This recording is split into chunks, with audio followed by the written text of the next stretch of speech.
नमस्कार दोस्तों, आपका स्वागत है हमारे इस चैनल में एडवोकेट कृष्ण कुमार त्रिपाठी। दोस्तों अगर आपके ऊपर मैट्रिमोनियल डिस्प्यूट के अंतर्गत 498 वगैरह के एफआईआर हुई है या डोमेस्टिक वायलेंस का केस चल रहा है, उसमें कहीं पर भी पत्नी द्वारा अगर ये कहा गया है कि हमने इतना पैसा दहेज में दिया है, चाहे वो डोमेस्टिक वायलेंस की ड्राफ्टिंग में कहा गया हो या 498A की एफआईआर में लिखवाया गया हो, कहीं पर भी कोई जिक्र है एक बड़े अमाउंट का कि हमने इतना पैसा दहेज में दिया, मतलब 3 लाख, 5 लाख, 7 लाख, 10 लाख, 15 लाख, वॉट एवर, तो इसमें आप काउंटर केस जरूर फाइल करें। इसमें आप काउंटर केस जरूर फाइल करें और वो काउंटर केस दर्ज होगा क्योंकि दहेज देना और लेना दोनों ही क्राइम है और दोनों में बराबर 5 साल की सजा है। ठीक है, ये काम आप जरूर करें। दूसरी बात, अगर पत्नी पक्ष जो है वो फाइनेंशियली स्ट्रांग नहीं है या फिर आपको लगता है कि जितना ये खर्चा करने की बात कर रहे हैं, यानी दहेज में पैसा दिया और शादी में इतना खर्चा किया, अगर ये उतनी हैसियत नहीं रखते हैं, आपको मालूम है ये बात, तो आप जो है इसकी एक लिखित शिकायत इनकम टैक्स डिपार्टमेंट में ज़रूर करें। ठीक है, और ये शिकायत जो है आप अपने सीए से बनवा सकते हैं। हालांकि ये अपने वकील से भी बनवा सकते हैं, सीए भी बना देगा, वकील भी बना देगा, इस मैटर में दोनों में से कोई भी बना सकता है। और वो शिकायत इनकम टैक्स डिपार्टमेंट जरूर करें कि इनका कहना है कि ये इतना खर्चा इनकी तरफ से किया गया है, तो इनके पास इतना पैसा आया कहाँ से, और जो ये पैसा इनके पास है क्या ये इस पैसे को साबित कर सकते हैं। मतलब पूरी एक शिकायत बनेगी, आपको करना पड़ेगी, इसमें इनकम टैक्स डिपार्टमेंट की जांच करेगा।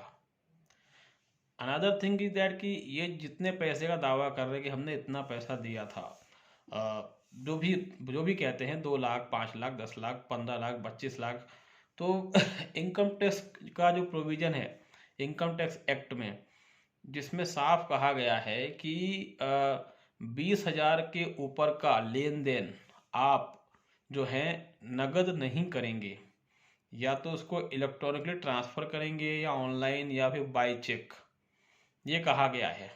तो इस प्रोविज़न का भी आप अपने केस में इस्तेमाल कर सकते हैं। तो ये हमारे ऊपर जो केस लगते हैं उसमें ये काउंटर केस दोस्तों आपको करना बहुत ज़रूरी है। अगर आप ये नहीं करेंगे तो मामले लंबे चलेंगे या फिर आप एविडेंस देकर मामलों को जल्दी से जल्दी ख़त्म करवाने का प्रयास करें।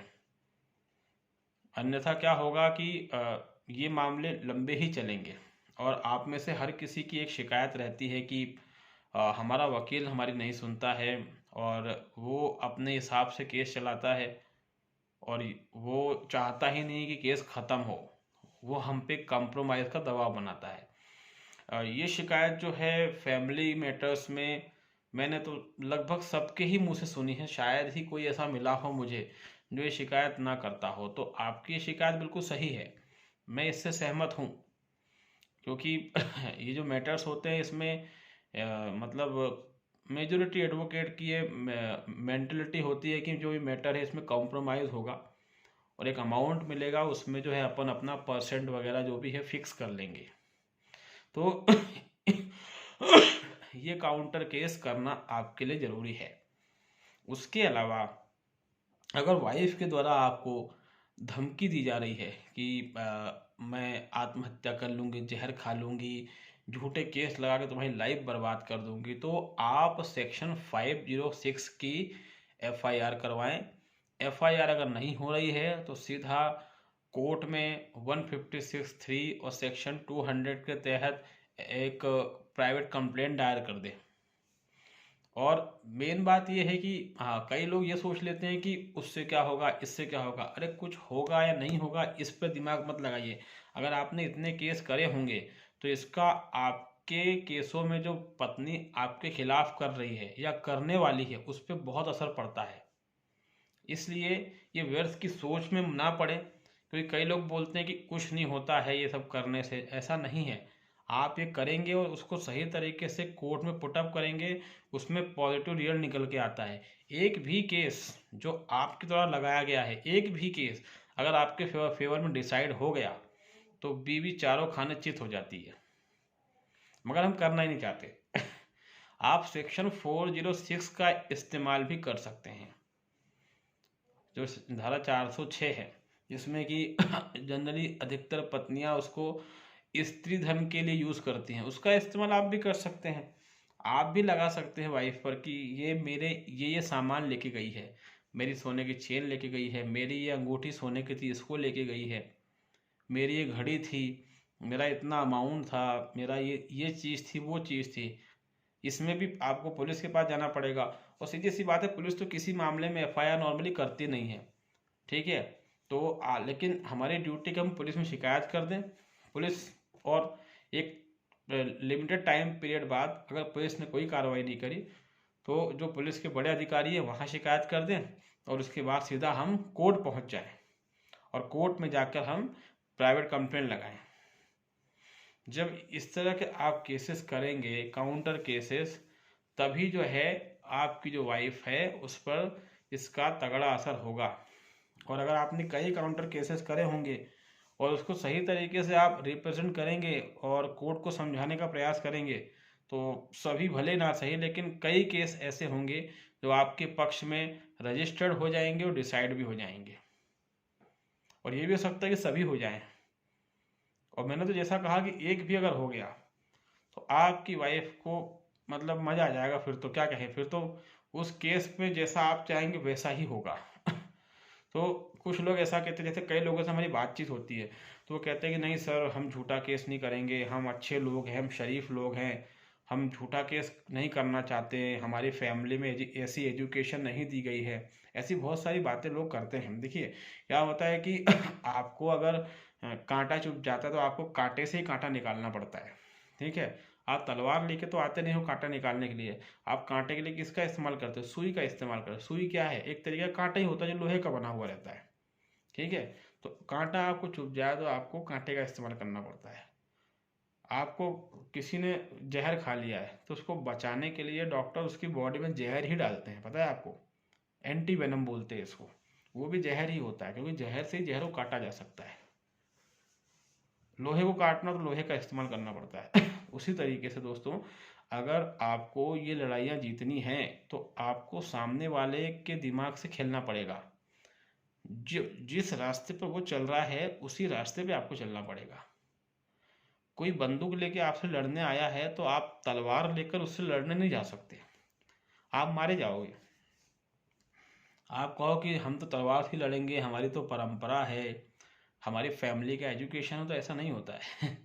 आपको उससे लड़ने के लिए उसी की टेक्नोलॉजी अपनानी पड़ेगी। वो बंदूक से आया तो आपको बंदूक के साथ जाना पड़ेगा, या फिर आप बुलेट प्रूफ जैकेट पहन के जाएं। इससे ज़्यादा तो कुछ आप कर नहीं सकते ना। तो अगर बेईमान से आपको लड़ना है तो सीधी सी बात है आपको वही करना पड़ेगा जो भगवान श्री कृष्ण ने महाभारत में किया था। बेईमान से लड़ना है तो आपको बेईमान की तरह ही थोड़ी बहुत बेईमानी तो करनी पड़ेगी। आपका आपके द्वारा ये कहना कि हम ये नहीं कर पाएंगे, हम वो नहीं कर पाएंगे, हमको ये पसंद नहीं है, हम ईमानदार लोग हैं, सच्चे लोग हैं, तो दोस्तों ऐसे काम नहीं चलेगा। थोड़ा बहुत तो आपको भी तेज तर्रार बनना पड़ेगा। जब सामने वाला झूठ बोल रहा है तो आप सच बोलकर उससे नहीं जीत सकते, आपको उसी लहजे में झूठ बोलना पड़ेगा। तो ये वीडियो बनाने का मेरा मोटिव ही यही है कि हम कई लोगों से बात करते हैं और कुछ हमारे भी पर्सनल क्लाइंट्स हैं और कुछ का बाहर से फ़ोन आता है अलग अलग स्टेट से, तो सबका यही कुछ ऐसे मिल जाते हैं। हालांकि कई तो रहते हैं जो जिनका ये मानना है कि सर मैं तो सबक सिखाऊंगा क्योंकि मेरे साथ गलत किया है, और कई ऐसे रहते हैं कि सर हम तो चाहते हैं बस हमारा केस ख़त्म हो जाए, उसके साथ हम कुछ गलत नहीं करना चाहते, हम झूठा केस नहीं लगा पाएंगे, हम सब शरीफ लोग हैं सर, ऐसा है वैसा है ये है वो है। तो मुझे उनको कहना पड़ता है कि देख अगर राजा हरिश्चंद्र बन जाओगे आप तो फिर दिक्कतें होंगी। आपको भी इस केस को वैसे ही लड़ना पड़ेगा जिस तरीके से सामने वाले ने, यानी आपकी जो वाइफ है या बहू है जो भी है जिसने ऐसा केस लगाया है, आपको उसी तरीके से उन केसों में लड़ना पड़ेगा।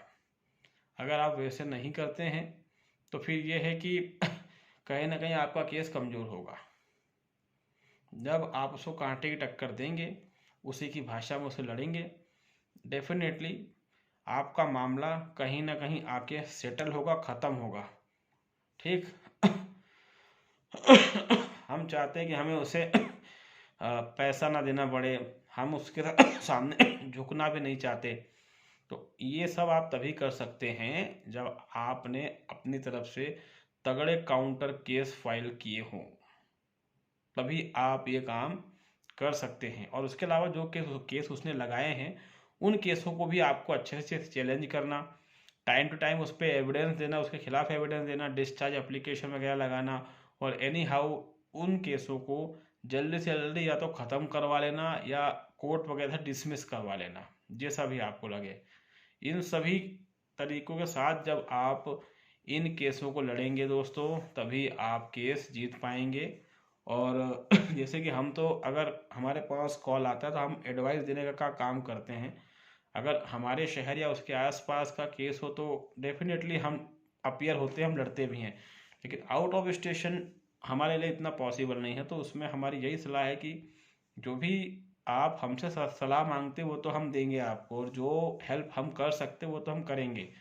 मगर वहाँ पर एक ऐसा व्यक्ति, एक ऐसा एडवोकेट आपके पास होना चाहिए जो आपके मन मुताबिक काम करे, और जो ईमानदार भी हो, जिसको अच्छा नॉलेज भी हो, और जो बहुत अच्छे तरीके से आपकी बात जज के सामने रख पाए। तभी आप ये केसेस जीत सकते हैं। और इन सभी केसों में बस एक ही दिक्कत है, जो ये